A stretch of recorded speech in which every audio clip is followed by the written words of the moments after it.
सर्वे भवन्तु सुखिनः सर्वे सन्तु निरामयाः सर्वे भद्राणि पश्यन्तु मा कश्चित् दुःखं भवेत्। ॐ शान्ति शान्ति शान्ति।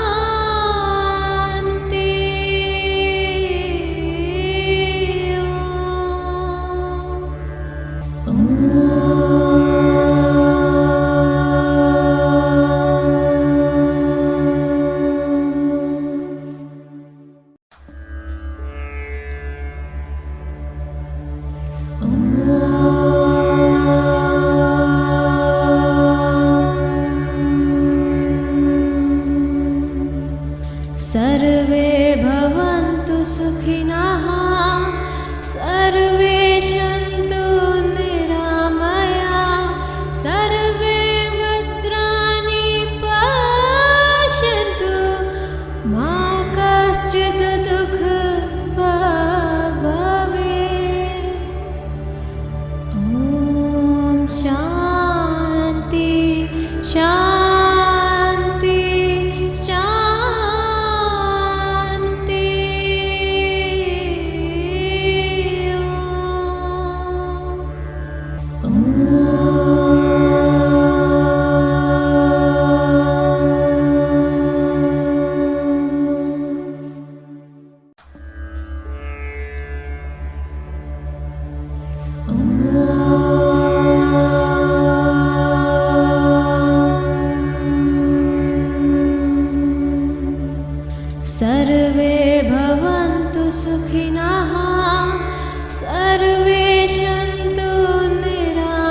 सर्वे भवन्तु सुखिनः सर्वे सन्तु निरामयाः सर्वे भद्राणि पश्यन्तु मा कश्चित् दुःखभाग् भवेत्।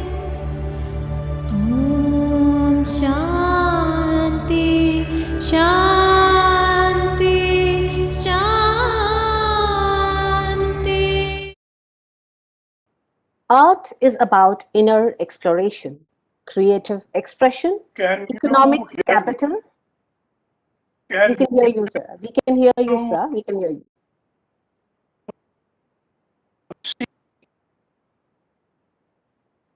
Good evening, everybody. Art is about. Sir, can mute Rajita, जरा mic mute होना चाहिए. Good evening, everyone. Art is about inner exploration, creative expression, economic capital, social harmony, global connections, and respect for nature. Though the COVID-19 crisis has impacted people, yet in this disruption rises the phoenix, which embodies the spirit of human connection and upliftment through creative arts, which remain stronger than ever. With these inspiring quote, let me take the opportunity to welcome you to today's webinar on creativity for learning and socio-emotional well-being, which is part of the CBSE Health and Wellness series. We have amongst us the august presence of a very eminent theatre and film artist, former director, professor of psychiatry, Maharashtra Institute of Mental Health, MIMH Pune, Dr. Mohan Agashe. A face, a personality who's culturally so vibrant and diverse and has touched each one of us through his extraordinary, subtle, and realistic performance. Welcome on board, sir. It is our privilege to have amongst us Ms. L.S. Changson, ma'am, Joint Secretary, Institution, Ministry of Education, Chairperson, Manodarpan. Kindly accept our warm welcome, ma'am. Among the eminent panelists, we have with us a progressive thinker, a visionary leader, Chairperson CBSE, Shri Manoj Ahuja, sir. Welcome to this one-of-a-kind webinar, sir, which connects almost all of us together because art and creativity is the most immediate way in which humans share the essential of being human.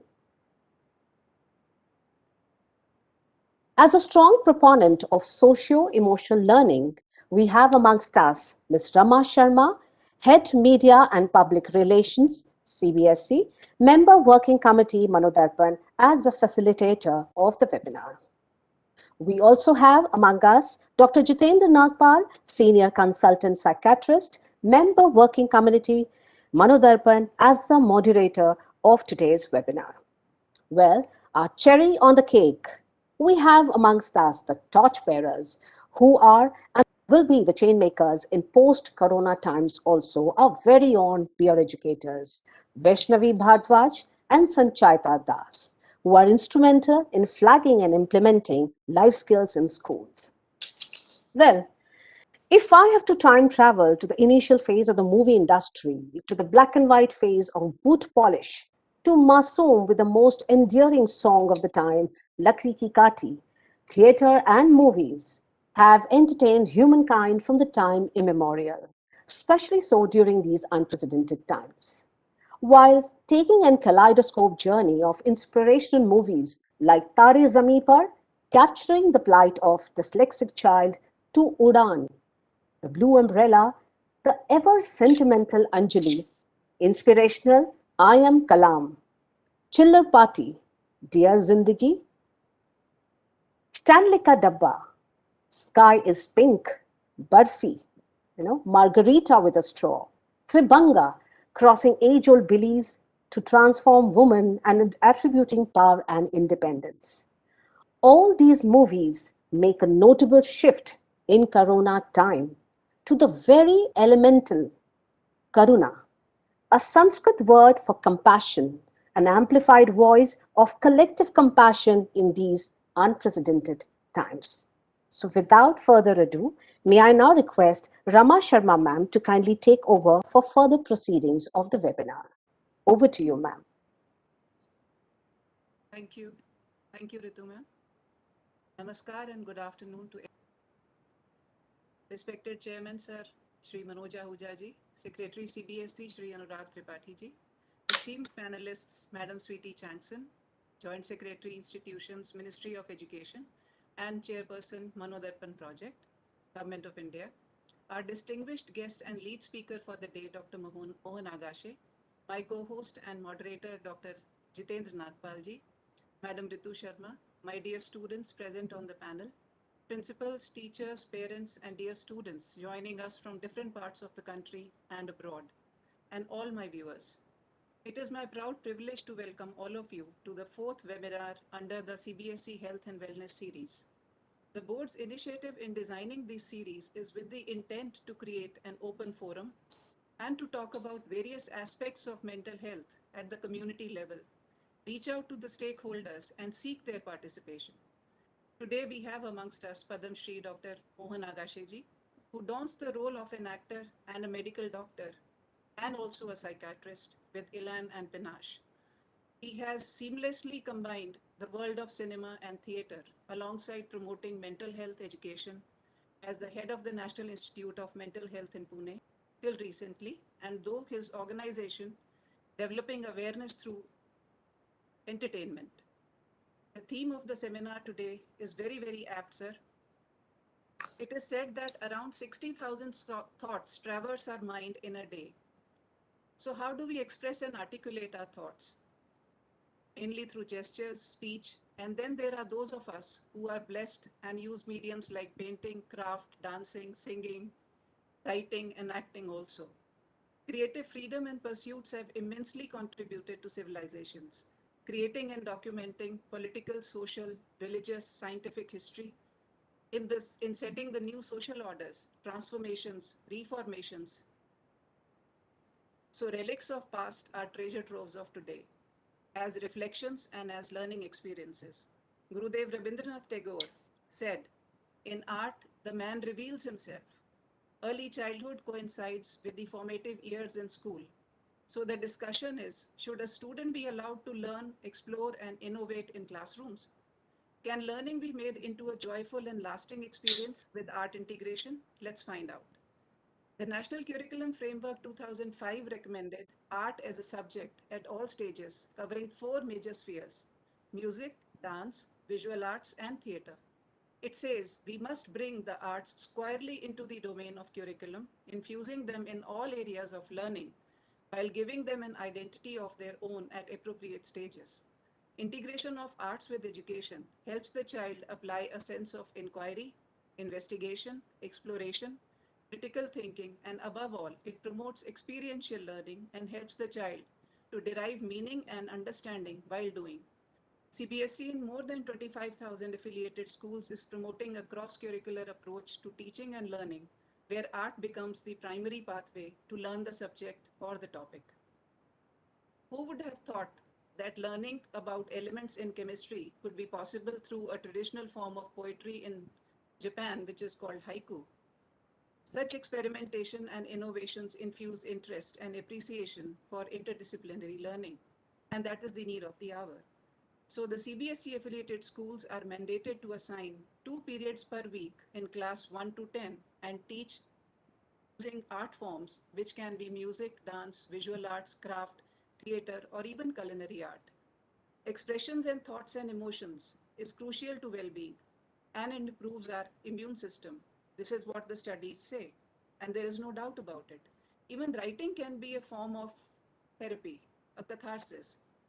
The need for art as a medium of expression has been amplified in these times of pandemic more than ever, as it poses threat to our physical and mental well-being.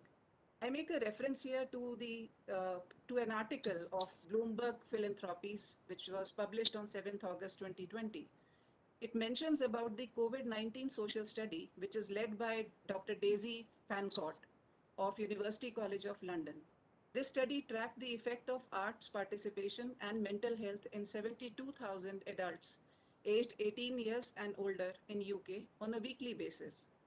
The result data strongly suggests that those people who have spent 30 minutes or more each day during the pandemic on art activities like reading, listening to music, or engaging in a creative hobby, or playing an instrument, or even gardening, have reported lower rates of depression and anxiety and greater life satisfaction and better mental health. As a result of this study, several departments in UK have now introduced arts on prescription, and care providers refer patients to local arts and activities. Now, Bloomberg Philanthropies has commissioned a first of its kind study by the name of EpiArts Lab in the United States to study the effects of art on public health, which is again led by Dr. Fencourt and one of her colleagues from the University of Florida. Therefore, it is very important for us to know what are we preparing our children for in our classrooms. Will it suffice if they were just able to crack the exams like a clever strategist without having ever experienced the feeling of joy, wonder, or exploration? This is what we are going to discuss today in the eminence presence of the panelists that we have today. With these words, I would like to invite Chairman CBSE, Shri Manoj Ahuja ji, who has been the guiding force behind these outreach programs, especially during the pandemic. Request you, sir, to share your thoughts on today's series and its relevance. Thank you. Thank you, Rama, and let me extend a very warm welcome to Dr. Mohan Nagashe. It's really a pleasure to have him today at this webinar. In fact, when Dr. Nagpal told me that Dr. Agashe would be coming, I told him, then why are you keeping boring speakers like us, on the same panel? And the fact is, there is nothing like, creativity to light up your surroundings. And the same is true for our classrooms. Rather than a pedantic, monotonous way of transacting learning in school, it's nothing better than a creative environment. And a child naturally, blooms in that kind of an environment, learns in that environment. And when we talk about, and that's what the National Education Policy talks about. And we are very happy that you're here, and I wanted to thank you for that. Let me also welcome the Joint Secretary, Mr. Chankson, who's played a very stellar role as Chairperson Manodapan. And this is a series of webinars put together by CBSE, and I'm very happy that you are here. The idea behind it is to bring psychological, social, psychological well-being into focus, and for teachers, for students, for parents to come together as a group, understand what our roles are in this changing paradigm.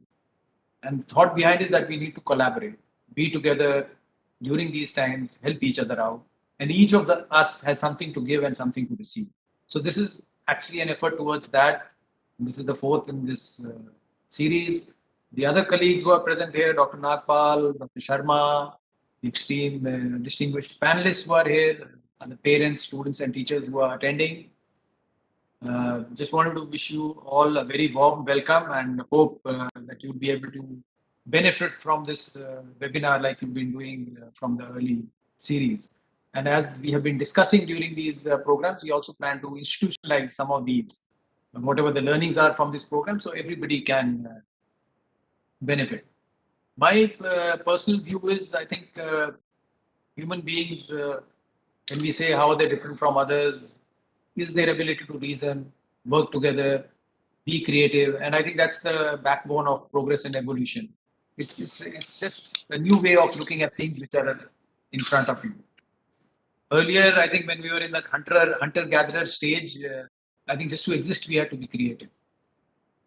A civilized way, which is more structured, a classroom which is very structured and ordained in a manner, doesn't by its very constitution or the way it has been set up, doesn't lend itself to creativity.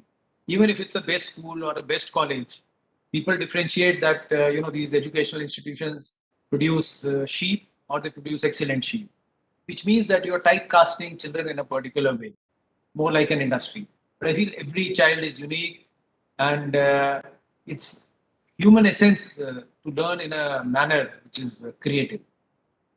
And 21st, when we talk about 21st century, those are the skills we need, and that is the direction in which we need to make an effort. Rama's pointed out, and I think there's no gainsaying it, that creative pursuits have a very positive correlation with psychosocial well-being.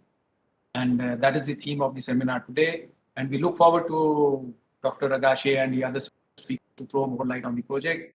And I do hope that after this webinar, we are again able to put together our thoughts and make it into a structured program or a project which we can then disseminate amongst other schools, so that everybody is able to partake in this mission or project and benefit from it.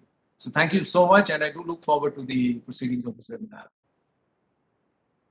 Thank you so much, sir, for your inspiration. In fact, the amalgamation of resilience, creativity, and learning, so far what you've been hearing, I think that's a remarkable process forward for socio-emotional development. There's no doubt that the title today invites attention from all walks of life, not just education. That's why the most befitting presence of the Honorable Dr. Mohan Agashe. But before that, we are indeed privileged to have the august presence of Madam Sweetie Changson. Thank you so much, ma'am.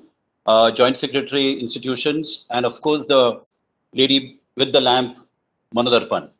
We have you here, ma'am. You lit the lamp of psychosocial well-being through the channels and the discussion behind what holds the educational pillar, mental health, and its entire integration into the new education policy. Last year, when we launched Manodarpan, I remember we all work towards making it possible, and your leadership has been the hallmark of it. Thank you so much, ma'am. On this platform today, we look forward to hearing a few inspiring words from you. Over to you, Changson, ma'am.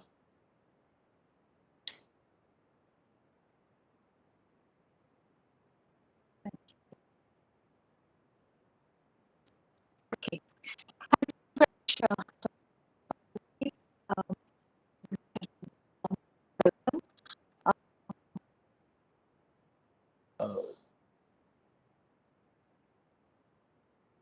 Shri Dr. Mohan Agashe ji, chairperson CBSE,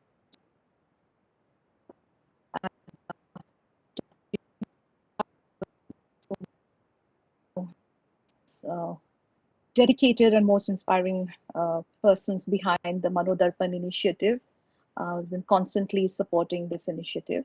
Then Dr. Rama Sharma, also one of the working members of Manodarpan working group, who has also been really a pillar of support for this initiative. Dr. Prajita Dikshit, also a member of working group Manodarpan. And today our special panelists, student, peer educators, Vaishnavi and Sancheta. Yeah, and all the dear students and teachers and family members who are present in this webinar here today with us. First of all, my greetings to all of you who are with us in this webinar, Creativity for Learning and Socio-Emotional Well-Being. Most of the students and teachers, you must be having your summer vacations. Some of you might have started your school again. But whatever it is, I think over the last year and a half around, most of you have spent a lot of time at home and a lot of time on your hands. But I do hope this time a lot of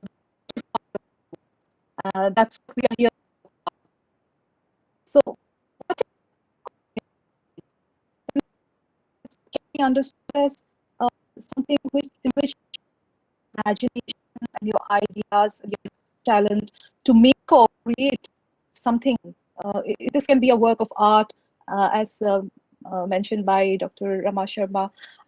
It can be a drawing, a painting, a sculpture, a song, a novel, a poem, theater, dance forms, even various other innovative activities. Even in our day-to-day work, creativity allows us to help solve problems, to overcome challenges, to overcome obstacles.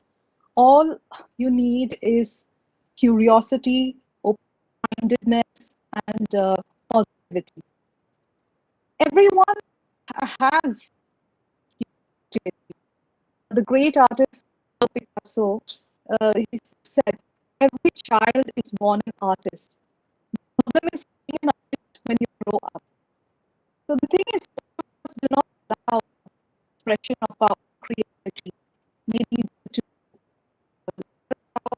due to a lack of confidence or maybe due to lack of motivation. In fact, he said creativity is more important than knowledge. The new National Education in 2020 emphasizes on creativity. All should have good, successful, innovative, adaptable, and productive human beings. So what are the skills?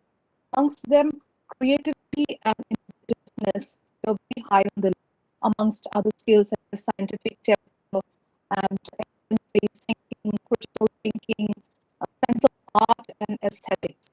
So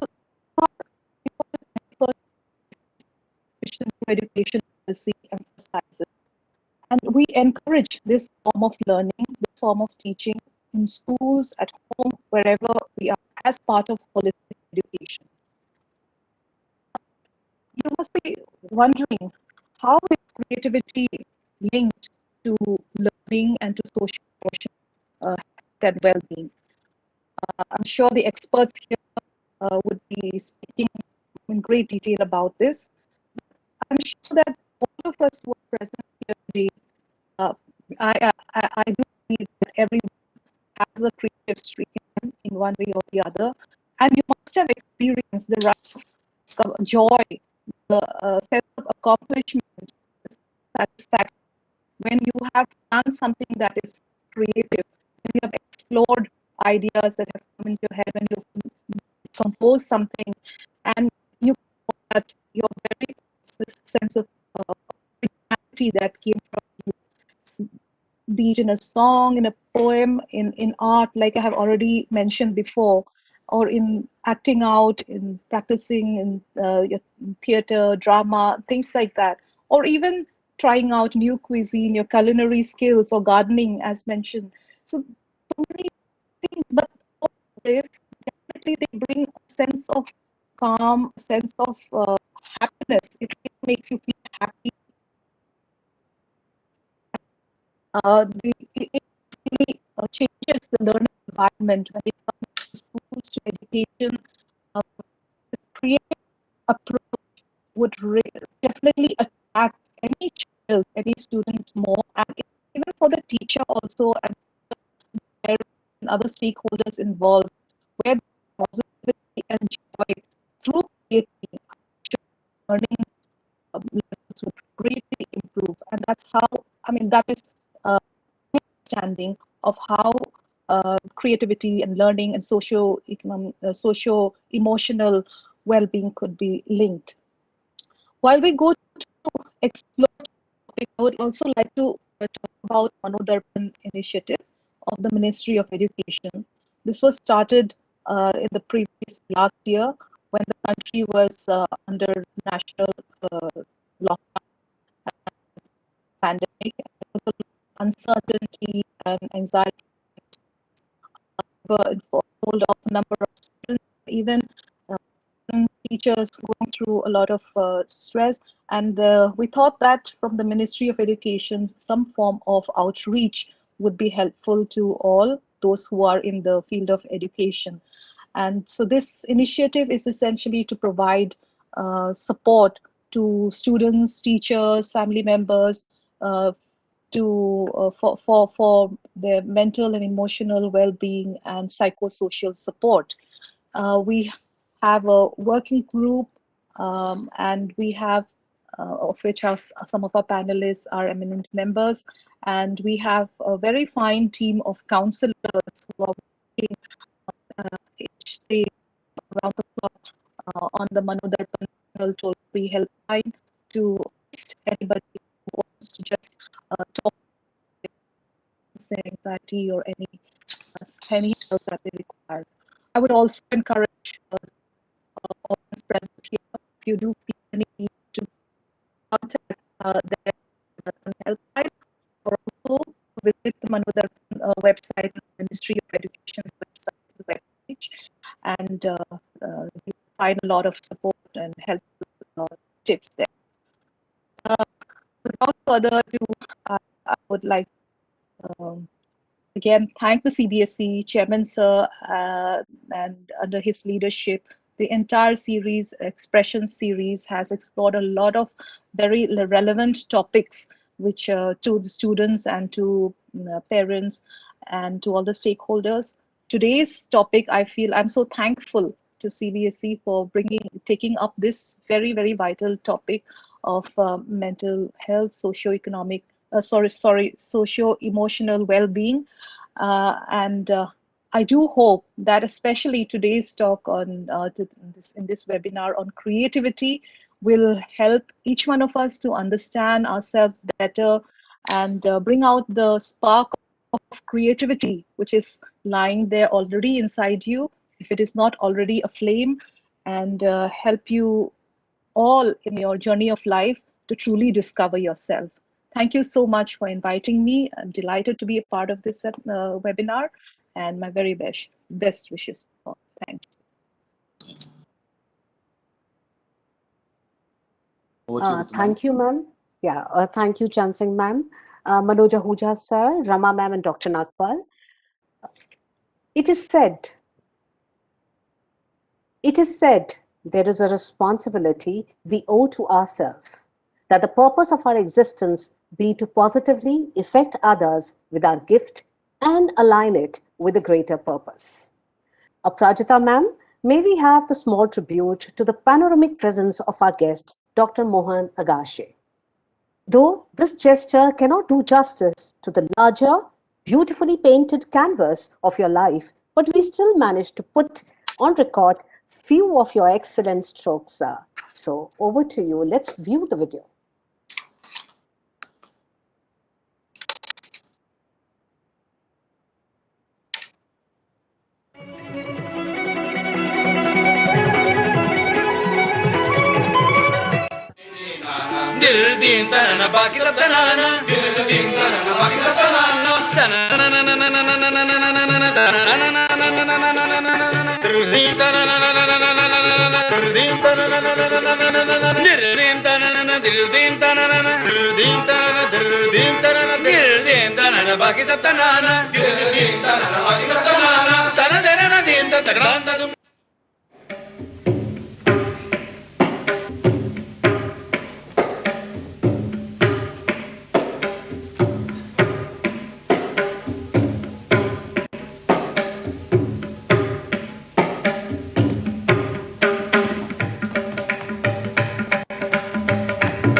पण मी मागे सरायचा नाही, राणी माशीला उठून लावल्या बिगर राहायचा नाही.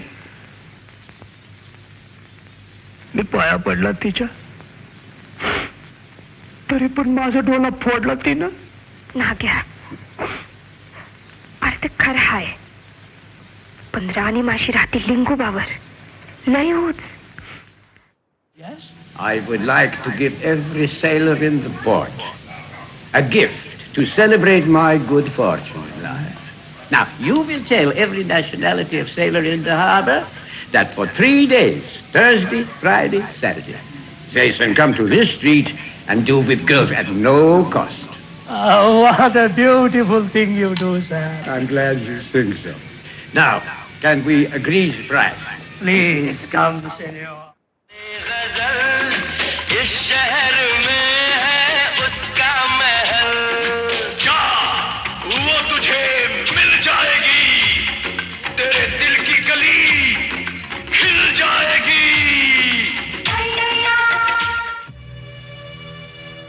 हम तैयार हैं खड़ा होने को।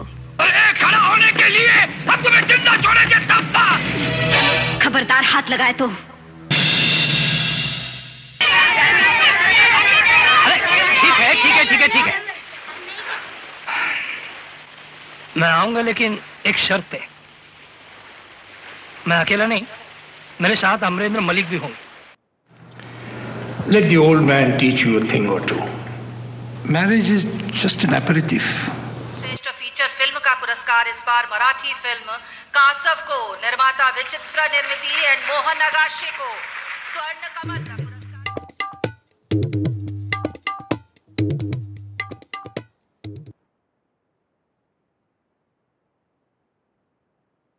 Thank you, Ritu ma'am. That's a supreme presence of Dr. Mohan Agashe. We are all speechless. What an amalgamation of talent. What a multifaceted personality. So many careers, checkered career, in fact. I have the humble opportunity to introduce Dr. Mohan Agashe. Sir insisted that it should be very brief because what he has to share with us is a sentiment of a life that can transform our perceptions about education, health, mental health, behavior. Beginning with the remarkable role played as Nana Fadnavis in the much acclaimed worldwide Khasiram Kotwal by Vijay Tendulkar. The play actually went on to transform our understanding of theatre in India and also the world across.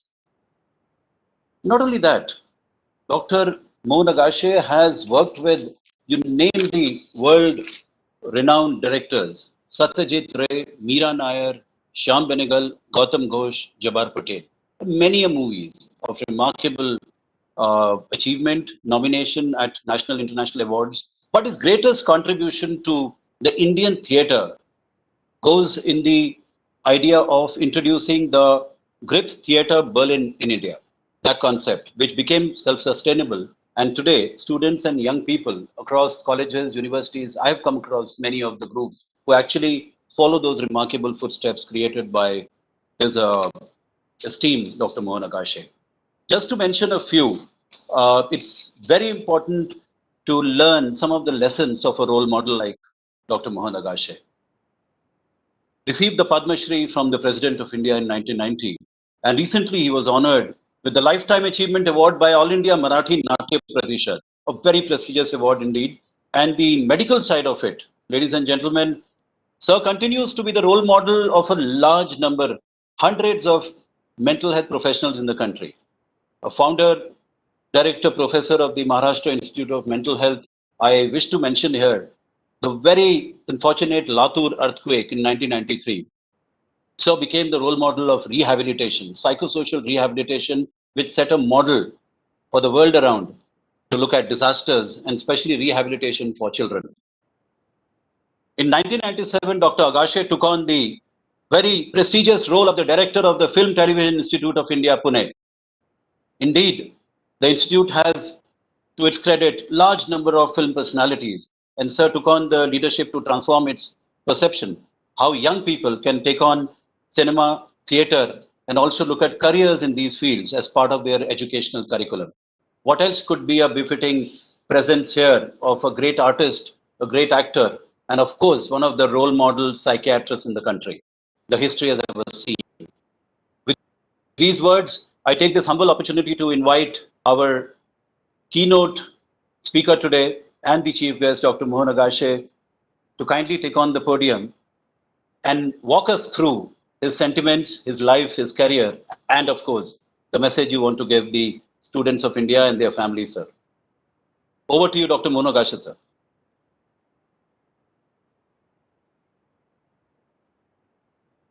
Thank you very much. I hope you are able to listen to me. A little. Are you able to listen to me? Yeah, it's better, sir. It's good.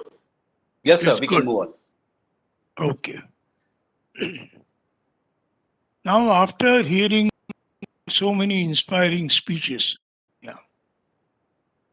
my condition is like a dumb student coming for oral exam after a lot of bright students have given their oral exam. So the standard has been set very high for me. I'm really thankful to all those who are responsible for me to be here, that I got an opportunity to listen to Sharma, Mr. Ahuja, Jansen, the inspiring thoughts. So we can have the mics, the audio is fading. It was okay in the beginning, sir. 1 minute, 1 minute. Let me do something. Just bear with me for a minute. Sure.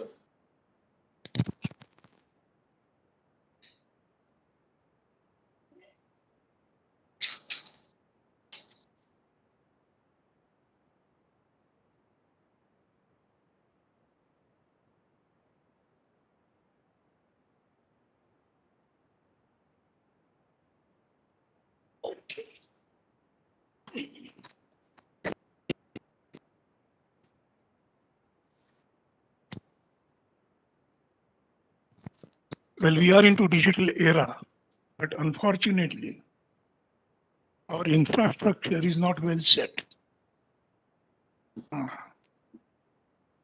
In a country where there is no guarantee of electricity, water, and a stable network, which we have all experienced, because I could hardly hear, and I can understand same might happen here.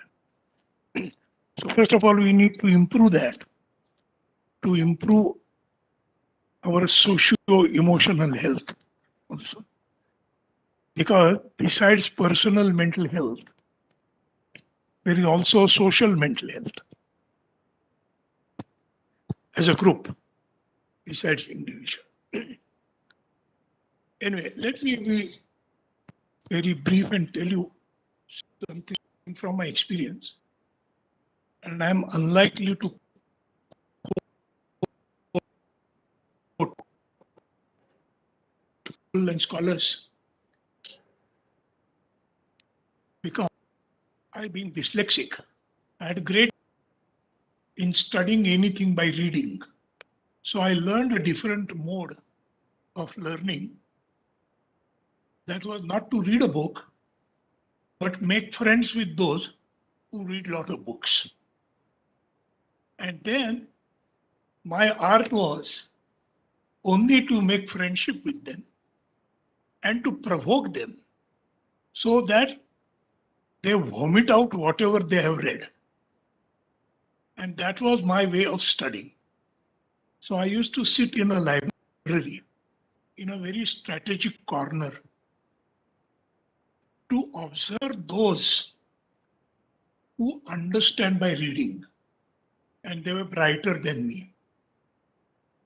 This helped me to absolutely to scan and find out the correct friends. And my friends were always are the merit holders. They came first or second. And we have an old saying that you are judged by the company you keep. And because of my personal need to be educated, I kept company of all these people. So the side effect was people thought I am also like them. This is how acting can help you. But another thing also, what it did to me is because my teachers and friends also observed that I go to library regularly. That also helps to create rather a dramatic impact that he is a very studious boy. So I realized from my childhood that educational advantages and therapeutic advantages of pursuing drama. And that is why, though I left a lot of other things I was doing as a student, I continued acting throughout my medical college and in fact even after my medical college. Now let us view the normal process. And I beg forgiveness from all you learned people. See, in our formal education, we have two words. One is curricular subjects, and the other is extracurricular activities. Am I right?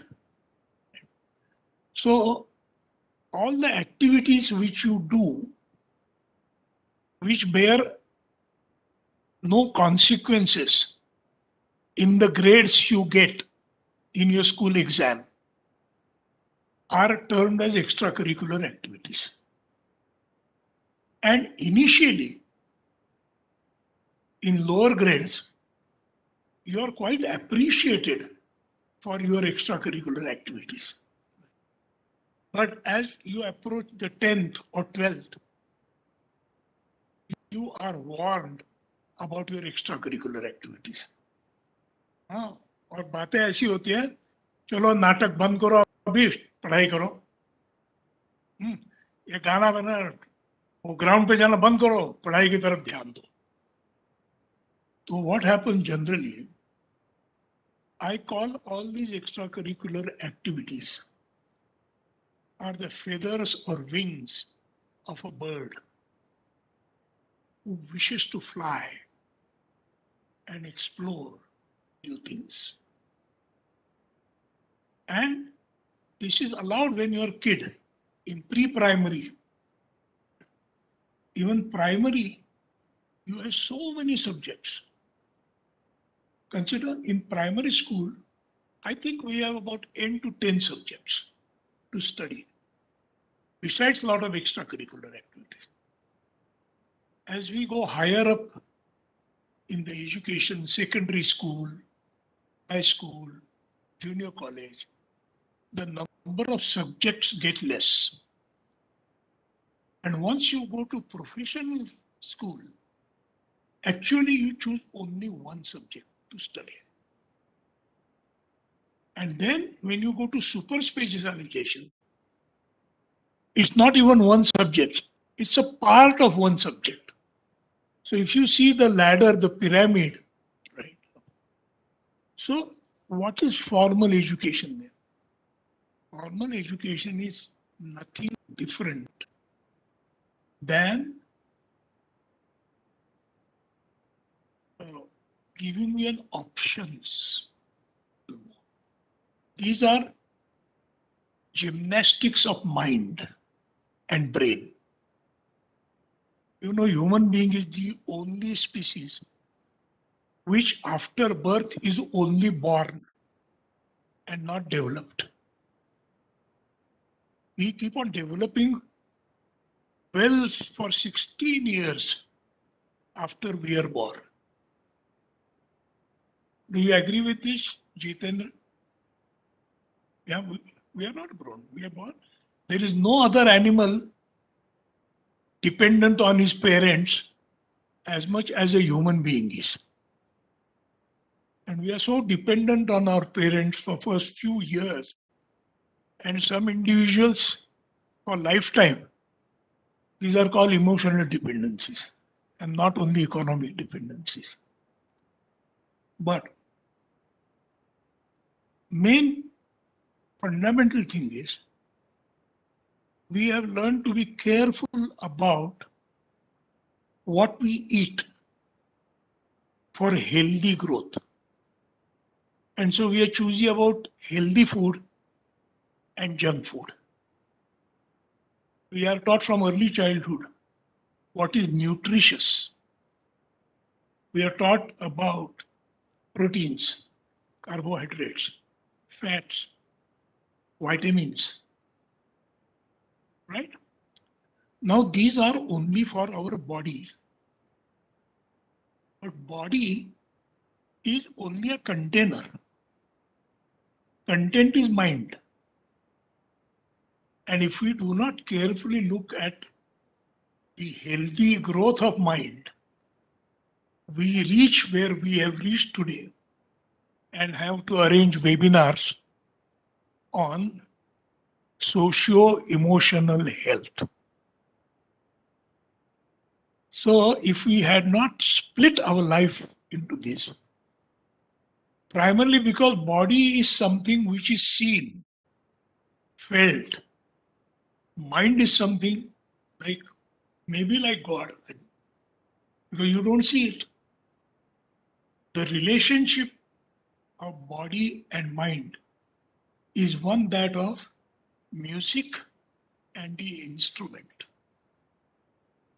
You will not find mind by cutting the brain or cutting any organ of your body, because you will not find music by cutting any instrument.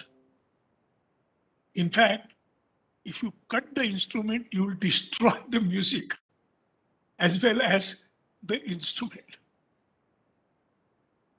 The instrument has to be kept in tune so that it has the capacity to produce music. So the importance of is keeping your instrument tuned and finding different centers in brain or in metabolic chemicals is like finding the parts of the instrument which on tightening or loosening keep the instrument tuned.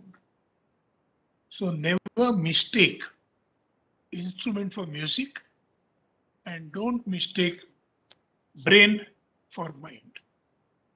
Mind is the function of body. So in short, if you are very careful about physical development, you are taking care of a container, but the laddu which are in the dabba container is mind. And healthy development of mind depends on the healthy food of mind. And what is healthy food for mind? Excellent literature, excellent music, excellent visual art, excellent smells, excellent taste. And in fact, as a doctor, you should know, and I know, initially, till we heavily depended on the technological assessment, each doctor had to develop clinical skills. And if you carefully see what clinical skills mean, they are all to do with our sensory system. And these sensory systems are what I told you, they are called jnanendriya. Eyes, ears, tongue, touch, nose. And that is why you see all parents and doctors are very careful in watching the development of a child to see whether the child is able to hear properly, see properly, touch properly, or not. Because we collect knowledge about our environment first through the sensory systems, and the last thing to develop in human beings is intelligence, cognitive intelligence, which is cerebral intelligence. And the tool to develop cerebral intelligence, we use textbooks. And all our formal education, therefore, is through textbooks. Where I felt difficulty of learning, because I can't read, especially in medical colleges. In the first year, when I saw the book of anatomy, Gray's Anatomy, I thought primarily it was meant for physical exercise. So you develop good muscles and everything. It was so heavy. The best thing was to keep it under as a pillow and sleep, so your subconscious absorbs whatever is written in Gray. So most of my time was searching for a small book, leaving the fun apart. So our sensory development and cognitive development, means reading, has to go hand in hand. And I said this because initially what Sharma madam said, that we have to bring art back into the mainstream, is because what happened all these years, the moment you tried to go to school at the age of 6, the learning was taken over only by reading and writing. And no attention was paid to sensory development. And that is why Mark Twain had to say that the only thing I didn't let my school interfere with my education. This was Mark Twain. So he is that if you go to school and you are going to read only by reading and writing,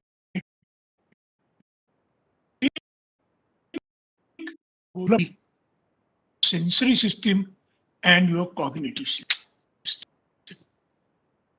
So you have to be intelligent. Learning is dependent on both these things. Those who are qualified educationists, I am not, but I firmly believe you need two things for learning. First is interest, other is intelligence. Like to produce a child, you need ovum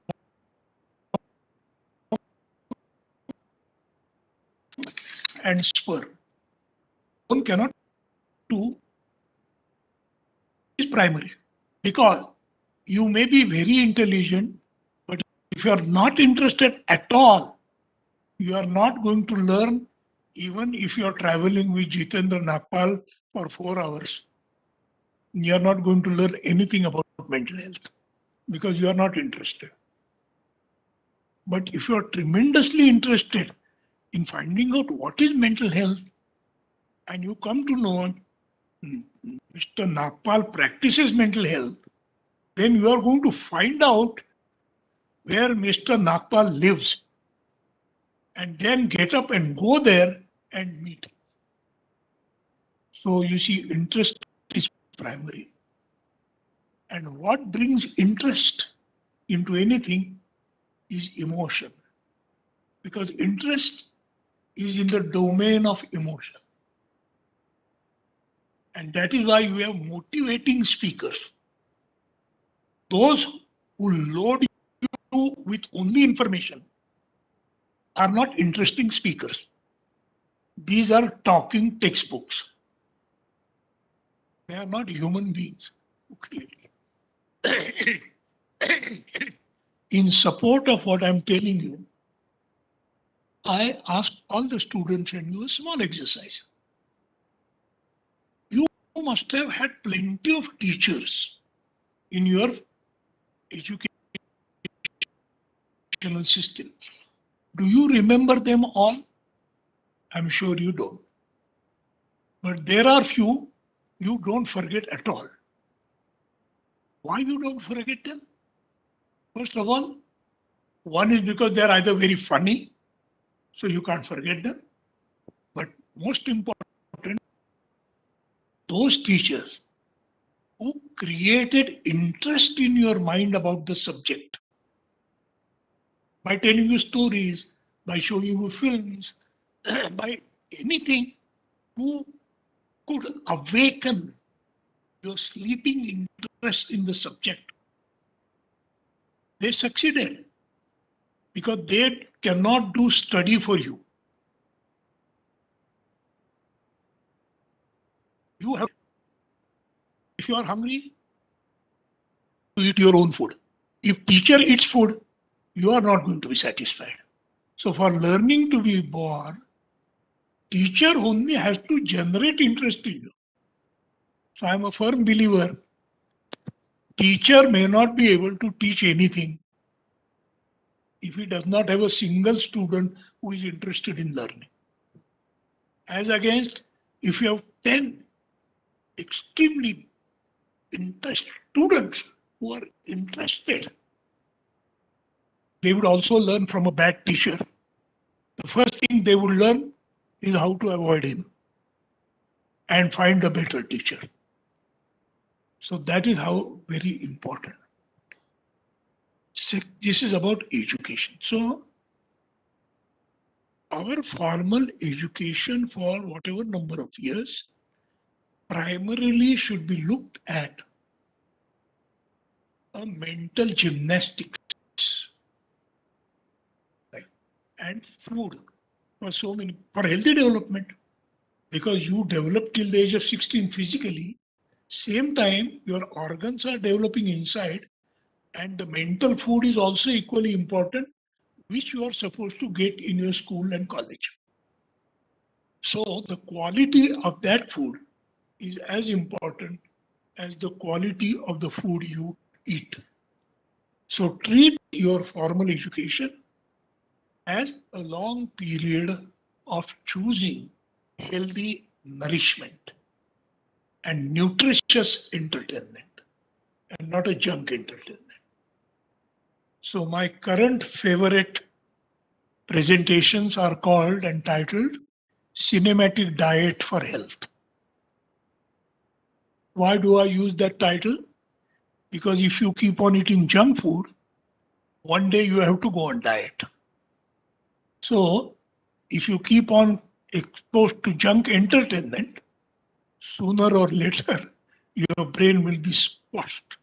So you'll have to go for diet. That is as far as formal education is concerned.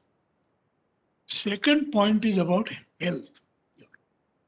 And this term, which is a very funny term for me, this socio-emotional. Now you have seen even the earlier speakers are not very used to this term. And inadvertently they kept on saying socio-economic, because that is the terminology, socio-economic. For emotion, the terminology is biopsychosocial. That is the axis on which they. But what I have to appeal to you and tell you, please do not separate health into physical, psychological, spiritual. It's all one.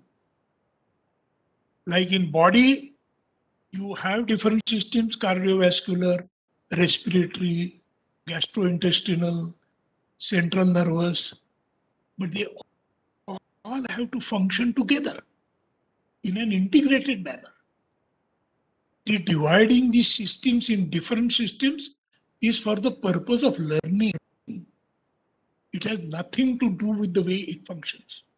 So psychological health is no different from physical health. In fact, psychological and physical health are two sides of the same coin.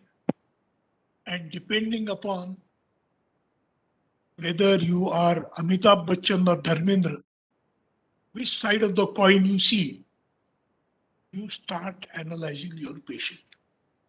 But these are two sides of the same coin.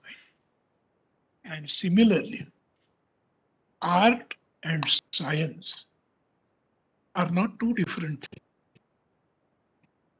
things. Art and science are two sides of the same coin, which is called education. Fund of knowledge probably is called science, and the way you practice what you know is art. So reading a book about culinary things and telling you, but when it comes to cooking, though you may be a great writer of a cookery book, you may not be a great person in kitchen, and it may be your wife who doesn't write at all but gives you an excellent food. So performing art is different from cerebral art. And what you have to combine is cerebral art and performing art. So the way of doing things is art. And way of knowing things is science. This is very important. And what I learned from my acting on one hand and medical college, that these two tracks, they are complementary to each other. One feeds the other and other feeds the first. And that is why I learned that, okay, you have to know what are good medicines to be given in what condition, where, but how to convince a patient to take a medication is an art where your intelligence doesn't work. Huh? Those of you who are pediatricians know very well that children, even as mother, while feeding a healthy food to baby, she does not apply logic and try to tell logic to the child that my dear son, my dear Betty, please eat what I have cooked today because it's highly nutritious with good protein content, low carbohydrate content. First of all, the child will not listen to her. It will just throw away the food. The only way to give even the healthy food to a child is to tell him a story in which he gets interested. And then, in the course of that storytelling, ask him, oh, look, what is in your mouth? Make open, and then put that healthy food. So, art and science should go hand in hand. And they are like our right arm and the left arm, right leg and the left leg, right eye and the left eye. The nature has given us all things in pair so that we have a balanced life and binocular view of life. So don't treat art and science as two separate things. Combine them together, things will automatically take care of your socio-emotionality. But just to come to that term, why it must have come, generally, emotionality is considered a very personal. But when you are in a classroom, when you are in a group, then it's a social phenomenon. Group psychology has to be considered. And that is where the social psychology. When you are in a group of 4, you may think differently than the way you think when you are alone. So probably this term refers to how you are in this COVID time without actually having a group of friends around me. Maintain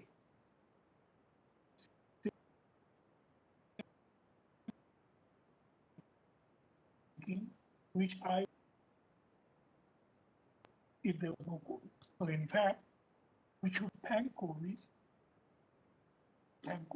because COVID has come not as an enemy, it has come as an emissary of nature to us. That look are very much a part of nature. So let's live together.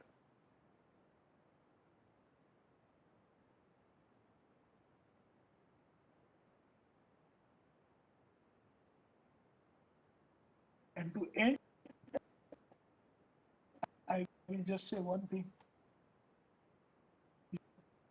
Your mother. Yes, sir. After 9 months or 3 days earlier because of cesarean, we become apart from our mother as 2. But till then, we are a part of our mother. And we respect the mother. And our mother is immortal for us even if she's physically not there. What holds true for you and me as an individual holds true for a human race.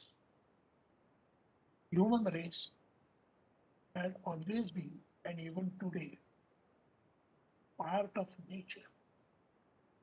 Though, because after the Industrial Revolution and technological progress, many of the Manavas, instead of becoming godmen, become Danavas. And instead of thinking like Ram, they're thinking like Ravana, that I am the supreme, and trying to insult nature. Nature has sent an emissary. Please, I may not look big. I may not boast my ego. I may be as tiny as virus. But don't forget, you are my part. Let's live together in peacefully. So it's not how to conquer him, how to learn to live with him, which is also one of our principles in psychiatry, that you don't necessarily cure the illness, but you learn how to live with the illness and still be productive, good, and meaningful. Thank you.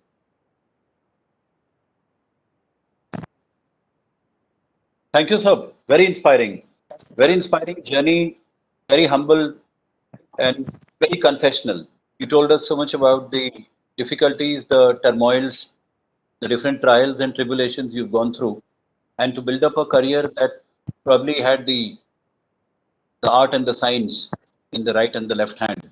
As you said, you walk together with both, exploring both passionately. As I said in the beginning, you've been known for the teachings and the deliberations in widening the scope of mind, mental health, and behavior in your students who are practitioners all over the world today. And secondly, most importantly, your remarkable presence on the screen and the stage has been honored by the country in so many different ways, from commercial to art cinema as well as theater. In this regard, we are privileged to have a couple of our peer educators who are strong advocates and crusaders of life skills education in schools and a paradigm of the national education policy, which looks at overall human holistic development. As you said rightly, we cannot separate the bio-psychosocial component of child development. From literacy to education and education to human development, I think the portals of education have evolved so much that the amalgamation of such creative learning, arts, and also the examples what Dr. Rama Sharma was mentioning is the mandate for the day. And we evolve our the next generation with those paradigms in education. And your presence is going to certainly matter in terms of intergenerational learnings from what is your experience. Thank you so much, sir. Vaishnavi, I can call upon you. We have Vaishnavi, we have Sanchayata, we have Aprajita. Yes. They have been crusaders, and we are so honored to have Dr. Mona Gashe here in the august presence of Changson ma'am, Honorable Chairman Sir CBSE.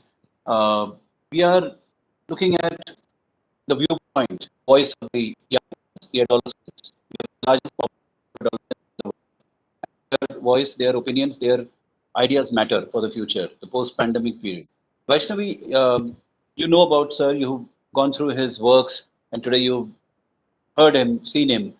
Yes, And sir. Dr. Agashe has been symbolic of a transformation and a life that is lived with hope that we will all learn, you will learn, and many, many role models like him who create a better world for tomorrow for the young generation. What is your perception? What's your perception, and what is your query to sir? Where do you like to see the amalgamation of his work Yes. as a Firstly, lesson for all of us? Yes. yes, sir. So thank you so much for this opportunity. I feel extremely honored that I'm able to share a platform with all you dignitaries here. And in this regard, I have a question for Dr. Agashe. Sir, being someone who truly believes in the power of these audio-visual platforms, I personally feel that the entertainment industry is supposed to be very responsible and careful with what they present to their audience. So it has become a trend these days that with some movies and web series, they glorify unrealism, immoral acts, violence, and unethical behaviors. And women, especially in this patriarchal society, and now even the industry, as we have seen, have been time and again objectified. So even if a lot has evolved so far, there is still a structure that is missing to mark the progress that has been made so far. So, as somebody who's a very strong advocate of mental health, as I've just seen, and is connected to the entertainment industry as well, what is your take on this, sir? Yes, sir, Dr. Agashi, sir. I had put myself on mute. Now I've unmuted. So Vaishnavi have asked a very pertinent question. Sir. In this respect, I must bring to your notice a developmental thing. And what is that developmental thing? Sorry, how old are you, Vaishnavi, if I may ask you? So, I'm 19. Wonderful. Great. As the age to be married, no? Used to be an age to be married long ago. See, before the art of printing was developed, there are only manuscripts, one copy. And only few people could read and made sure that they won't let others learn that. So power crazy is not different from what is today you see, right? So you have how to convert that into power. But before even the manuscript came, there was only spoken word. And all the transfer was through oral tradition. जिसे हम मौखिक परंपरा कहते हैं. Now, what was before मौखिक परंपरा means before word was born? What I told you, ज्ञानेंद्रिया, Pratima, images, sound.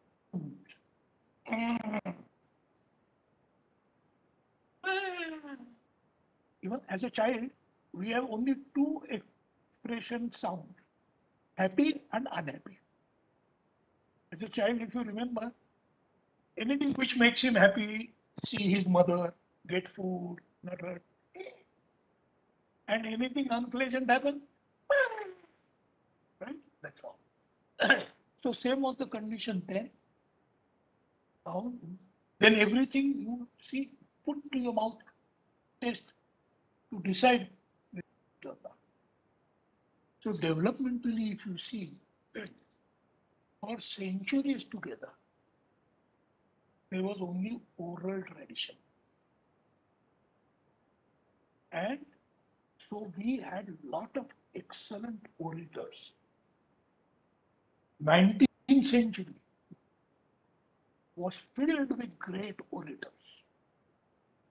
And when printing technology came, multiple copies came, and we migrated from oral tradition to written tradition. Orators were replaced by writers. Education was replaced from oral tradition to written tradition, and we all had to learn reading and writing. Now here comes the major difference. Reading and writing is not an inborn skill. It's an acquired skill. Whereas seeing, listening, tasting, all our sensory skills are inborn. It's up to you to cultivate them. But reading and writing, talking you can do, because that's by imitation. That's how we learn in childhood. Now, what happened in this transition? When we migrated from oral to written tradition, word became an orphan. Word lost its image and sound. So it was like a child losing his parents in Jatra. It was many decades later when All India Radio came, word suddenly found the lost mother.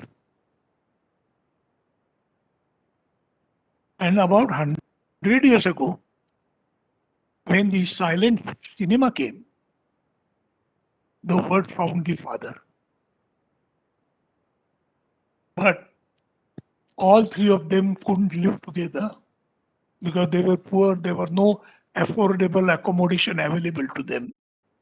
So we had to wait till 21st century when this little affordable tool came and the whole family has found a place to live together. Correct? Now, in the process, what has we have learned to read and write, but nobody has taught us how to listen.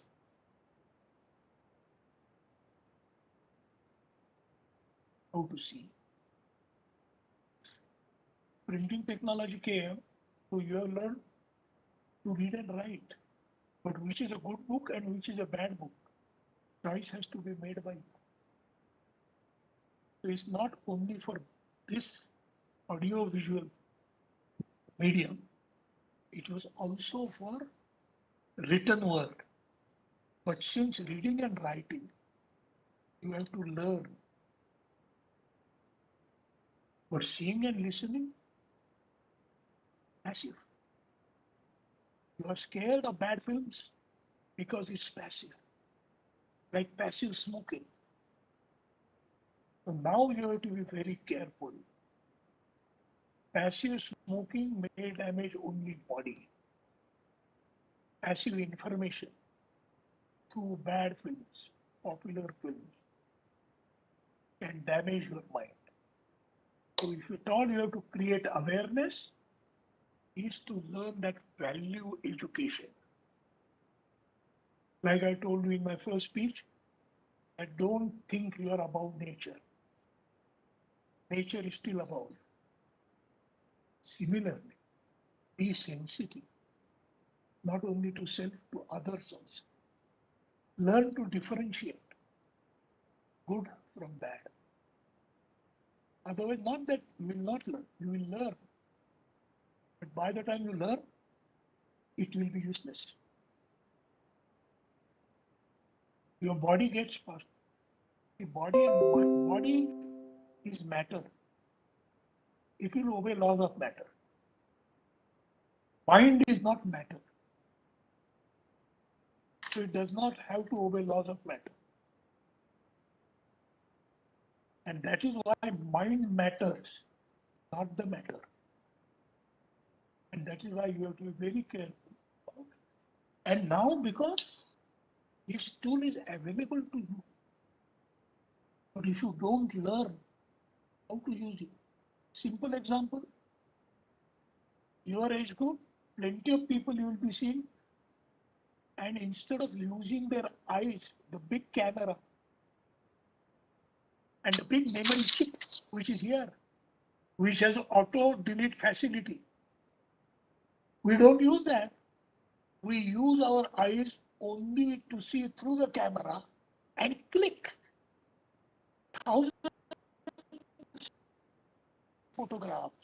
You will fill this stupid instrument. So, getting mobile may be easy, but learning proper use of it is a sign of intelligence, is a sign of education. And if you don't take it, see, my life is almost done. I have no problems with this. Your era is different.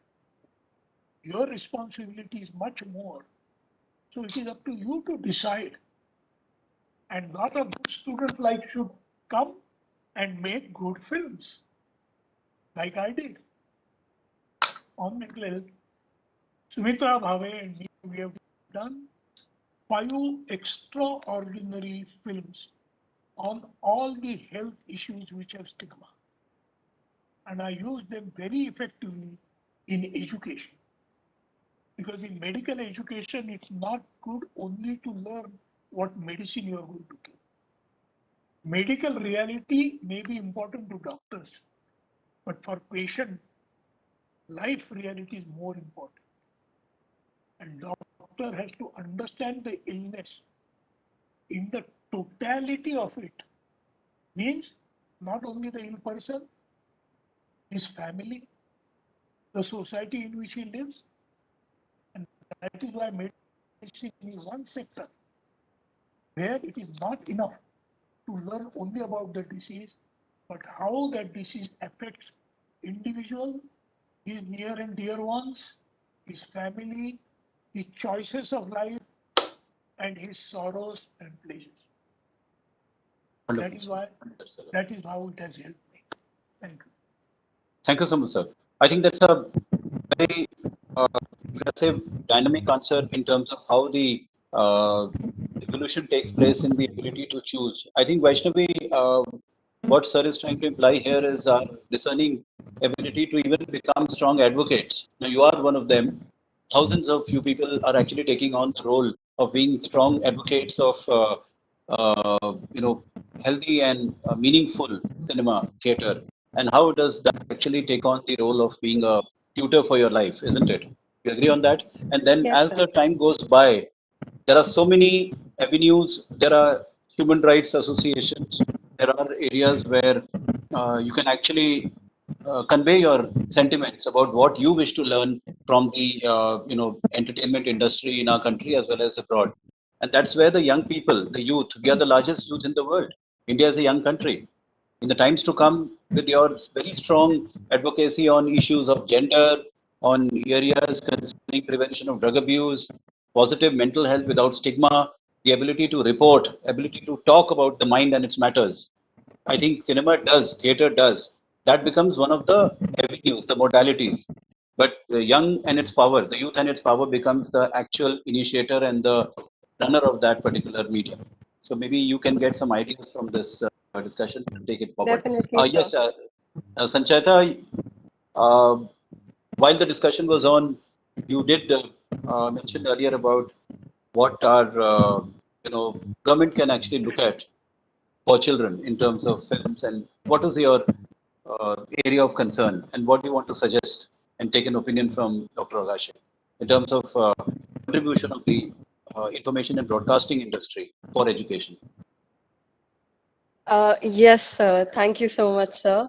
And namaskar. I wish a very good evening to this learner gathering. It's my privilege to be able to participate in this webinar and pose a question for Dr. Mohan Agashe. I would like to thank CBSE for this opportunity. And, sir, my question to you is that I'm aware of the existence of Children's Film Society India, CFSI. It's a government organization for children, aimed at children, and yet it surprises me that such a vital body is not actually reaching out to children. Many are not even aware of its existence. In fact, the new education policy really focuses on skill enhancement and creative learning. Keeping that in mind, and also how my fellow peer educator here, Vaishnavi Bhardwaj, also highlighted. So, what do you think? How can an organization like CFSI impact our education system and the usage of audio-visual technologies in our classrooms? That's my question to you, sir. Thank you, Vaishnav. Thank you, Sanjay. I think Dr. Akash is a very, very sensitive and a specific question. We've all heard of CFSI for ages. Are there any new strides and new habits that are probably coming closer to the mind of a child in helping growth, evolution, and education? The Children Film Society of India and any other allied bodies like that. You've been a great mentor for FTII. What about this, sir? Thank you. Okay, Sanchita, How many schools are there in Delhi? Must be counted, sir. Hmm? In Quite Delhi, we many. have about 2,000 plus, sir. More than 1,000. Yeah? In one city, Delhi. So you can imagine how many schools there would be throughout the country. Yes, sir. For the size of our country, one children film society or one film institute, can you We do need to something? create more. It's like one family is having 100 children, like Kauravas. So it's not that. The point is, when CFS was formed, nobody had imagined the digital revolution. Yes. So now, at least today, you have to understand, not you, you means the persons responsible for our education system, that they can't just be satisfied in teaching how to read and write. They have to teach 3 languages now. One is language of image, second language of sound, and third language of word. Because today, just now I told, people don't know how to use this medium because they have not taught what is the how to use that. So it's like when you are young, 2 years old, and your father or mother is still studying young, doing some work or research, you sit next to them because he has a pen, he's writing something. You also want to write. So he gives you a blank paper and a pencil. And what you do is Kirgit. And then you show it to your dad. And he says, very good, very good. That is what we are doing with this new instrument. Now we have to learn proper reading and writing. So we have to learn proper use of the new tools which you have in hand called camera and sound. And a lot of young people I have seen now who can really make good use of it. And they are making short films and very meaningful films. Sometimes those who don't even go to school, because they know no school is going to teach them this. And if you see the earlier filmmakers, nobody of them went to school. Neither Satyajit Ray, nor Mrinal Sen, not V. Shantaram. So the desire to learn is far more important. And the elder people attending this to take a note of this, that they should introduce, at least setting an example, that how this can be used to produce something meaningful also. Otherwise, Yes, very valuable. lot of other books are, see, lot of crime stories and yellow journalism and porno books are written. But reading and writing, we can teach you how to make film. And you decide how to use it for education. Like I did. Thank you, sir. That's indeed a very positive, proactive suggestion, and we are able to recall the young filmmakers festivals that keep happening, and a lot of thousands of students are actually working upon utilizing their personal androids and mobile phones for creating short films. I'm sure, Sancheta, you must have also worked upon meaningful short films and videos pertinent to certain topics of your liking. I've seen a lot of kids making short films, 5-10 minute films on good parenting, on helping removing the stigma of mind and mental health. And these are examples. So I'm sure that's a good indicator that the democracy starts from the young people. So you create cinema, and you can always knock the doors of the CFSI and I'm sure youth organizations are all there to help you reach out and make a collective, make a archive and a complete catalog of films created by peer educators. I think that's a suggestion which sir is giving. Utilize your own audiovisual medium for that. Jitendra, I was talking the other day to Dr. Watway daughter Ji, sir. about good parenting. She said, I am going to write a book, How to Raise Parents. That's where Yeah, we have true. reached there. Yeah. Thank you, sir. Thank you so much. Okay, the last question, Prajita, you've been a former peer educator. Just a very quick question to sir from the point of view of you. You're particularly working in the field of child mental health. So what's your perception? We just have the last question of the day. Yes, sir. Yes, sir. Thank you so much, sir, first of all. And warm greetings to all the esteemed panelists, Dr. Manoj, sir, Madam Alice Changson, Rama Sharma, ma'am, and Dr. Jitendra Nagpal, sir.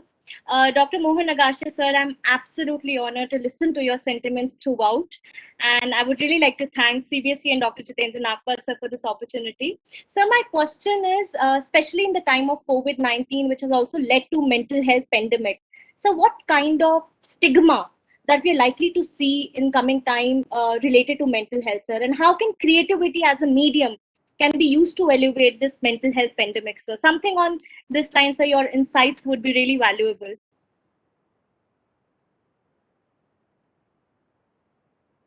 Sir, it was... Forgot Sir, you, Aparajita. Thank you. Beautiful name you have. Thank you, sir. This was the film by Satyajit Ray, Aparajita. Now, your question is very pertinent. COVID times.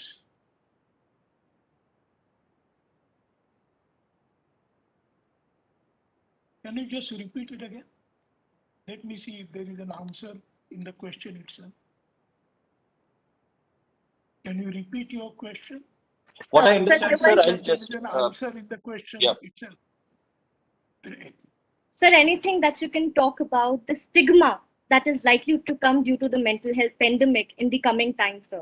Something on the stigma. I think, sir, you have already covered about how creativity can be, used in elevating mental health distress. But something about the stigma that is pertaining and is likely to take place due to COVID-19, sir.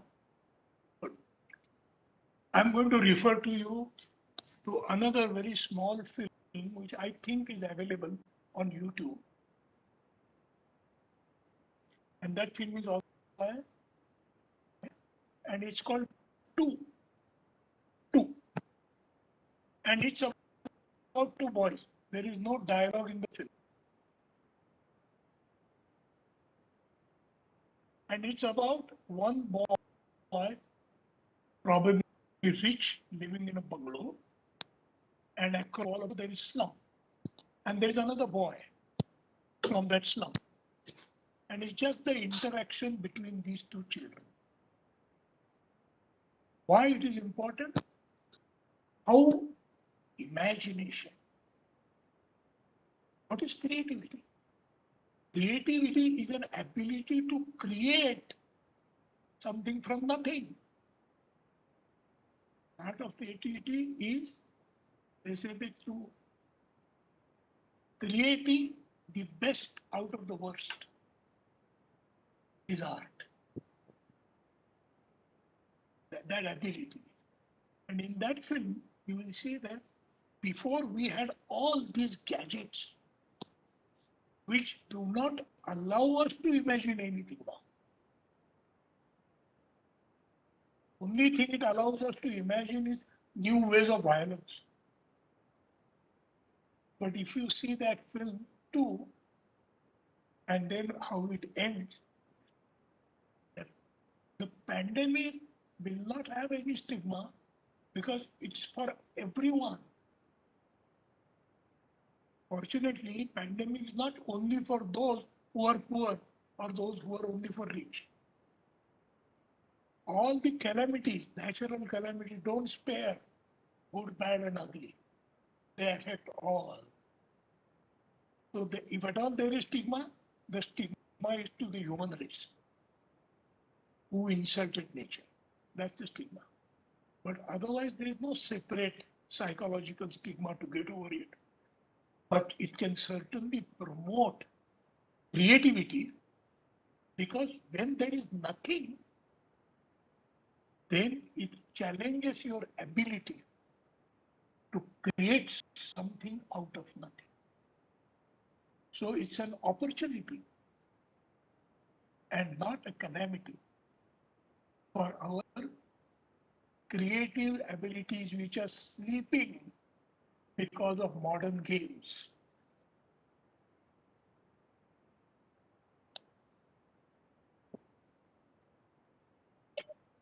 Thank you so much. Thank you so much, sir. Wonderful. I think there's no doubt that due to the uncertainty and the associated helplessness of the entire human race, there are elements of the mind and mind matters which are going to emerge, which have already been emerging. And I think the countries, cultures, and nations are getting prepared to tackle those. There's no doubt that every population, as sir is saying, every culture, every uh, element of human emotions is going to get affected. But then I think collectively, collective consciousness is gearing up for that. With these words, I think it's been a great amount of learning in terms of introspection. I think it's been a reflective journey, compelling us to reflect on certain responsibilities as a culture and as a nation also. With these words, I invite Rama Sharma ma'am for your comments and anything that you'd like to share with us at this juncture before we invite Honorable Chairperson Sir, CBSE Chairman Sir, and Junction Ma'am to give their final word on the webinar today. Rama Sharma Ma'am. Thank you, Dr. Nagpal. What we have learned right now, as we had progressed from one thing to another, is that student today is like caught up in a duality of success and failure. There is no doubt about that. There's a pressure in academics, and which can even lead to students to existential crisis sometimes. Yeah. But I am happy that today we called for this webinar, and Dr. Agashe is amongst us today, and we got from him very, very important insights and food for thought, while he put the spotlight on the intrinsic impact of arts and so many other things very, very eloquently for the benefit of the larger audience. Yes, ma'am. What I would like to say here is also one more thing, that when we are talking about pandemic, we also have to build societies for tomorrow, and we require that preparation today. विनाश में कहीं ना कहीं निर्माण छुपा है, वो निहित है, और ये प्रकृति का अपना नियम है, उसके विरुद्ध हम लोग नहीं जा सकते हैं, ये हमने मान लिया है आज.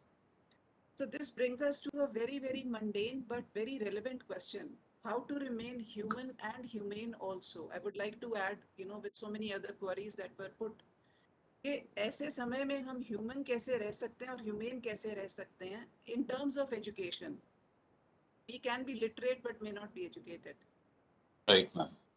So as in this hyper competitive world, which is going to be, as I imagine, as people imagine, can be made worse by this pandemic, what we need right now is a lease of new life patterns, new opportunities to rebuild, remodel our thought processes, our efforts for long-lasting and multiple benefits, as Dr. Agashe has been telling us for the very beginning. Sir, आपका मानना है कि नाटक में जिंदगी और जिंदगी में नाटक है? मैंने कहीं देखा है, सुना है, और आप ये भी कहते हैं कि शरीर कहीं नहीं जा सकता, मगर मन कहीं भी जा सकता है. आपने एक बार फिर हमें ये याद दिला दिया कि ये कितना सत्य है. और ये भी जो हमने बचपन में कहीं सुना था कि जहां ना पहुंचे रवि वहां पहुंचे कवि, अर्थात कलाकार. मैं इसको बड़े रूप में देखूं तो एक कलाकार कहीं भी पहुंच सकता है, क्योंकि ये मन से संबंधित है, सीधा मन का मामला है, ये मन से जुड़ा हुआ है. तो श्रीमान, हमने आपके साथ ये पंख लगाकर बहुत ऊंची उड़ान आज ली, जो हमें हमेशा याद रहेगी. हमारे निमंत्रण को स्वीकार करने के लिए और हमारे बीच आने के लिए आपका एक बार फिर से बहुत बहुत धन्यवाद. सादर नमस्कार. Thank you so much, ma'am. A very, very beautifully placed words and sentiments of our learnings today. There's no doubt that the depth of information could be voluminous in those few words of Dr. Agashe. I completely agree. He has instigated a sense of responsibility in a digital driven world of your statement, being human and humane both. We all need to think deeply about it, both in terms of health and education. With these words, we cordially invite the erudite presence of our Honorable Chairman, Sir, Shri Manoj Ahuja, sir, for your final comment, sir.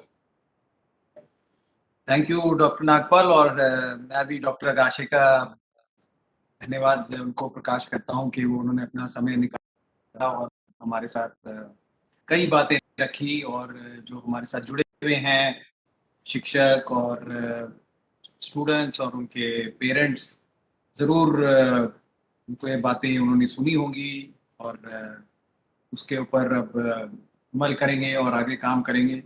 काफ़ी बातें बड़े simple way में उन्होंने कही हैं और उनकी implication है, बड़े बड़े डीप इंसाइट्स हैं।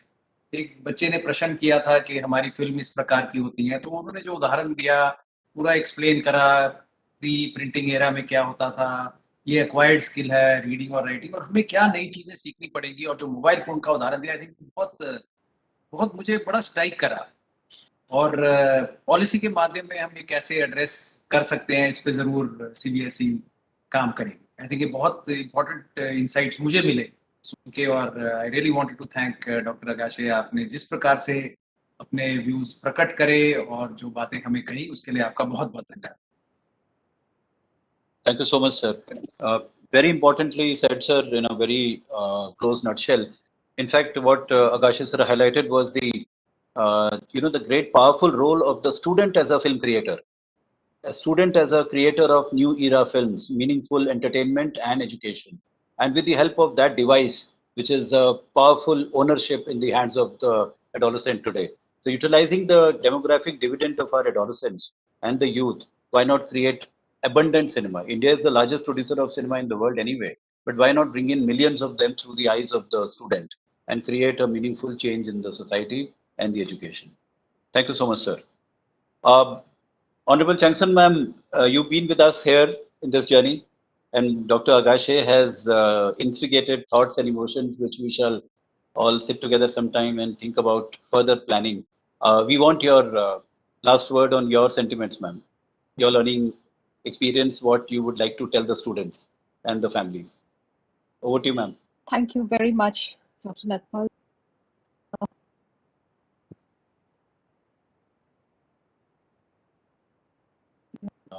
My heartfelt thanks to Dr. Agashe. You have given us absolutely thought-provoking takeaways with talk.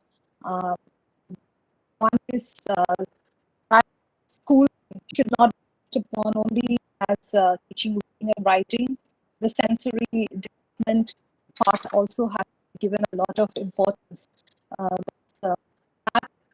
Secondly, the teachers have to be able to bring out even at least an interest in the subjects on the that they are teaching. They're not able to teach anything unless they can generate this interest. That's a very interesting thing. These are, I think, in our entire pedagogical operations. These are things that I think we will keep definitely in mind. I also thank you for bringing out this clear viewpoint about what you call the bio, psycho, and social. This entire this axis that you called it, I think that's a very interesting way of looking at it, instead of just calling it a psychological or socio-emotional approach. And that physical health and psychological health are one and the same thing, in fact, two sides of the same coin. This is a really different way of looking. It's a good reminder that we should be looking at the holistic way. We talk about holistic, but you have split it down into a very simple and understandable concept, and for which I'm very grateful. I'm sure that these are the things that we would be applying in our coming days when we work further on the Manodarpan initiative. and with all our learned panelists and working group members. And we would be honored if you allow us to reach out to you in the coming days also for all your vast experience in the sphere of mental health. And I'm very proud of our peer educators who are with us today for raising such relevant questions, very insightful questions, I must say. And I think this is a good trend. The generation of today, the time belongs to you. And this is a time when you feed your mind, like Dr. Agashe said, you feed your mind with all the excellent things which are there in life, excellent literature, excellent music, excellent art forms of different things. So I hope this message is spread. And at the end, when we are talking about psychosocial or socio-emotional health, the concept of kindness, compassion, and empathy. This is what we really need to be.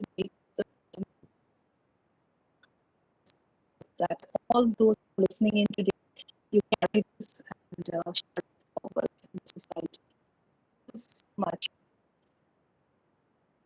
Thank you so much, ma'am. I think very compositely placed idea about the holistic approach to education, because it is indeed biopsychosocial as we walk through the corridors of education. Thank you so much, Manoj sir and Changsan ma'am, for really giving us the vision forward through this learning over here at the webinar. Over to you, Ritu ma'am. Thanks for being with us as the anchor today.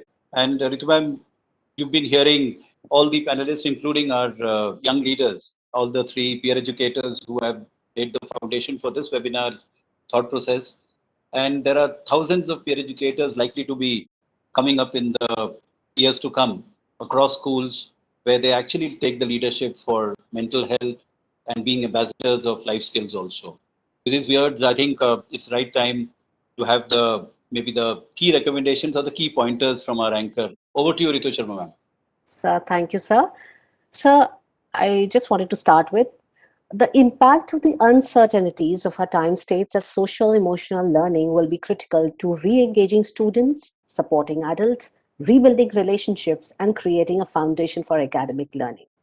The need of the hour is for all stakeholders to work collaboratively, to work as a caring and welcoming learning communities where all students and adults can develop SEL amalgamation into creative art, thereby lending completeness, healing, feeling valued, and achieve success in the most pervasive way, where we are able to evade the existential crisis which Pam was mentioning about.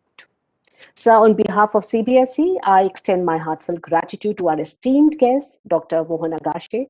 Sir, the piece by piece which you built up on your childhood experience, that is almost like a photo essay going in front of our eyes, the mentioning about, that you are judged by the company you keep, or the therapeutic advantage of pursuing drama through your medical college, and natak band karo, padhai par dhyan do, that seems to be a national dialogue, and how beautifully you give an antidote stating that extracurricular is a feather and wings. And I hope our parents understand that they are important, they are feathers, they make us light. Yes, sir, formal education is as important. It's like a health nourishment. Body contains content, and content, as you mentioned, is a laddu, and the laddu is through the excellent sensory experiences which we go through. And yes, it is through mental gymnastics that we're going to realize this. Yes, it's time for cinematic diet, sir, for growth. Health is one, and it is an integrated one. We cannot segregate. The same way we cannot segregate art and science. They are not two different streams. It has to be integrated as a whole. A holistic approach has to be developed. As you mentioned, cerebral and the performing art as complementary streams, but they are one. So that insight has to be developed. And beautiful takeaways from your sessions are and the pointers. So thank you once again. I'm extremely grateful to Chansing ma'am. Ma'am, you mentioned about the joyful, the learning satisfaction, the sense of achievement, which when we explore, we go through experiential learning, be it gardening or culinary skills. or the hands-on, the creative basic activities, which bring a sense of calm, a sense of inner stability, a sense of equanimity. And that seems to be the need of the art, to bring about that stability in us, कि एक जगह हम stable हो जाएं, स्थिर हो जाएं. So that's very important takeaway, ma'am. So once again, thank you, ma'am. I'm grateful to Manoj Ahuja, sir. Sir, definitely there is a shift from that hunter-gathering stage and shift towards a structured classroom, leading itself to creativity. We have to remember, yes, that each child is unique and efforts have to be made towards 21st century skills where creativity and psychosocial well-being go hand in glove. Very important takeaways, sir. I move on to Rama, ma'am. I'm extremely grateful to you, ma'am, for giving us such important pointers. Art squarely has to be into the curriculum. It has to be inquiry-based, investigation-based. Experiential learning has to go hand in glove again. Expression of thought and emotions are crucial for well-being and cathartic effect, ma'am. So important. A very simple word, but it has very, very in-depth meaning. You know, sometimes our children are not able to go to that state where they are able to express. Even expression of grief is being suppressed at times, and how important it is to have a cathartic effect for complete well-being. Your pointer on 30 minutes each day into creative hobby, the reported has to have lower rate of depression, a beautiful takeaway for all of us. And the most beautiful line, ma'am, art on prescription. I was just imagining, you know, as a teacher, we start imagining things. So I imagine a doctor writing art therapy on its prescription. I think if this happens, I think nobody would go to doctors, and we'll be so comfortable if something like this happens. Vaishnavi and Sanchayata, very beautiful takeaways as always, you know, as Sir mentioned, you know, learn to differentiate. And even if you have to differentiate, you have to learn that early. So pick up the trade, the tricks of the trade very fast. And as he mentioned about the cell phone, that of course it's a gadget, but what you do out of it is very important. So you have immense things around you know, किस पे capitalize करना है, वो बहुत important है. So the impact of CFSI, as you mentioned, to break away from the conformity and produce something meaningful. And as you mentioned, something like an archive or a catalog which has to be created for our own well-being and self-development. Nagpal sir, I'm so grateful.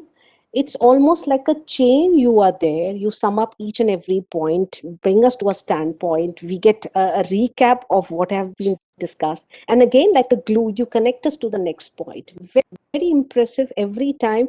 There is so much of clarity in learning. I hope our teaching learning also in the classroom also happens. पढ़ा उसमें clarity हो गई, एक chain बना, there is a glue which connects us, and then we move further on. So very beautifully, sir, you have connected.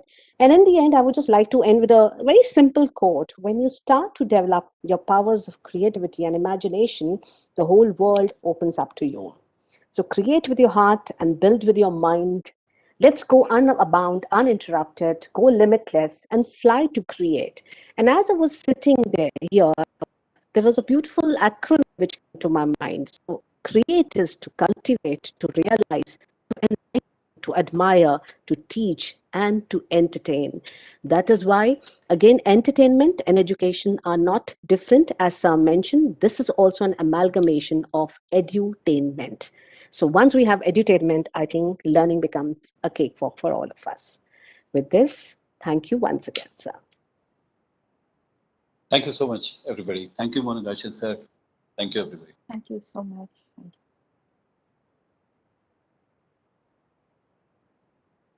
you, ma'am.